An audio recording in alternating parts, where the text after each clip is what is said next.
अवस्था टॉपिक, जो चैप्टर है ठोस अवस्था, उसमें हमारा टॉपिक स्टार्ट होगा ठोसों के चुंबकीय गुण, मैग्नेटिक प्रॉपर्टी।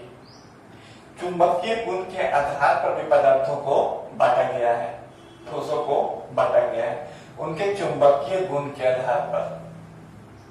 तो इसमें जो पहला टॉपिक है उसका नाम है प्रति चुंबकीय पदार्थ, डायमैग्नेटिक सब्सटेंस। प्रति मतलब उल्टा, यानी कि ऐसे पदार्थों में चुंबकीय गुण नहीं होता है। क्यों नहीं होता है?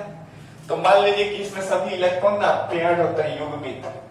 तो एक इलेक्ट्रॉन के द्वारा उत्पन्न चुंबकीय आघूर्ण, मैग्नेटिक मूवमेंट, दूसरी इलेक्ट्रॉन के द्वारा नष्ट हो जाएगा, क्योंकि ये युग्मित हो गया, जोड़ा।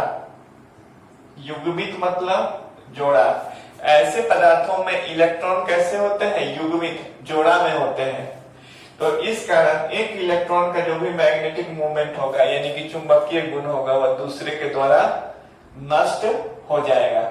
इसलिए प्रति चुंबकीय पदार्थों में चुंबकीय गुण नहीं पाया जाता है और ये दुर्बल रूप से प्रतिकर्षित होते हैं। चुंबकीय क्षेत्र में आकर्षित नहीं होते हैं, प्रतिकर्षित होते हैं, रिपल्सन होता है इनमें।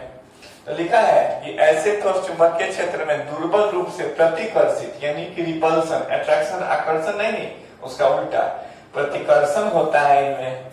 और इनमें सभी इलेक्ट्रॉन युग्मित होते हैं, यह समझाया गया है, जोड़ा में होते हैं। तो एक इलेक्ट्रॉन के द्वारा जो भी चुंबकीय आघूर्ण उत्पन्न होगा वह दूसरे इलेक्ट्रॉन के द्वारा नष्ट हो जाएगा। तो एक इलेक्ट्रॉन के द्वारा चुंबकीय आघूर्ण दूसरे इलेक्ट्रॉन के द्वारा नष्ट हो जाता है। एक इलेक्ट्रॉन जो भी चुंबकीय गुण उत्पन्न करेगा, दूसरा इलेक्ट्रॉन विपरीत दिशा में उसको नष्ट कर देगा। तो प्रति चुंबकीय पदार्थों के उदाहरण कौन से होंगे? NaCl, नमक, H2O, वाटर, C6H6, इसको ना बेंजीन कहा जाता है। ये सब हमारे प्रति चुंबकीय पदार्थ हैं। ऑब्जेक्टिव में आपको क्वेश्चन आ जाएगा इस पर। NaCl किस प्रकार का पदार्थ है? तो प्रति चुंबकीय है, यानी कि इसमें चुंबकीय गुण नहीं होगा। H2O में भी नहीं होगा, बेंजीन में भी नहीं होगा। तो अभी अगर शॉर्ट क्वेश्चन आ जाए कि प्रति चुंबकीय पदार्थ क्या है, तो अगर आपको याद भी नहीं है तो आप लिखने का प्रयास कर सकते हैं। प्रति मतलब उल्टा, यानी कि ऐसे पदार्थों में चुंबकीय गुण नहीं होता है। क्यों नहीं होता है?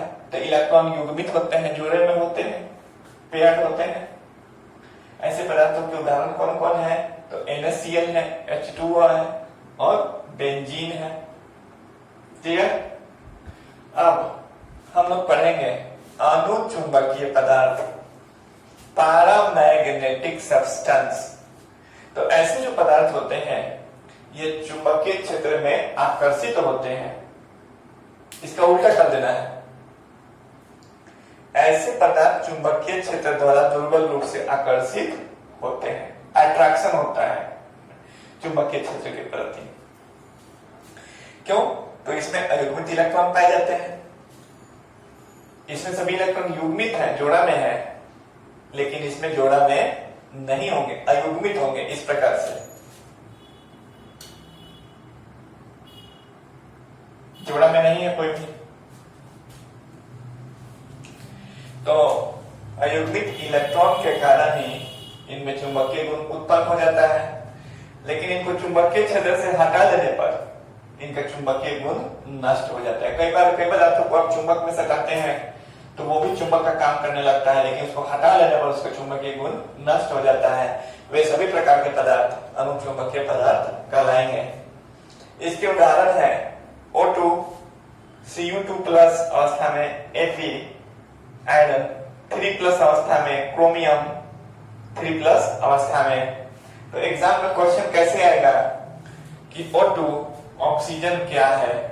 ऑप्शन रहेगा अनुचुंबकीय और प्रतिचुंबकीय। तो किस पर टिक लगाएंगे? अनुचुंबकीय पर। क्यों होता है? अगर क्वेश्चन आ जाए कि ऑक्सीजन अनुचुंबकीय क्यों होता है, तो इसमें इलेक्ट्रॉन क्या होते हैं? तो अयुग्मित होते हैं। युग्मित जोड़ा में नहीं होते हैं, बिना जोड़ा वाले होते हैं। जितने भी इलेक्ट्रॉन रहेंगे उसमें से कुछ इलेक्ट्रॉन अयुग्मित रहेंगे। तो इस प्रकार हम जान गए कि अनुचुंबकीय पदार्थ क्या होंगे? तो ये चुंबकीय क्षेत्र में आकर्षित होंगे। क्यों होंगे? तो इनमें अयुग्मित इलेक्ट्रॉन पाए जाते हैं, यानी कि कुछ इलेक्ट्रॉन ऐसे होते हैं जो जोड़ा में नहीं होते हैं, और ये चुंबकीय क्षेत्र से हटा देने पर इनका चुंबकीय गुण नष्ट हो जाता है। इसके उदाहरण कौन कौन हो गए? ऑक्सीजन Cu2+, Fe3+, क्रोमियम 3+ इत्यादि। Thank you so much.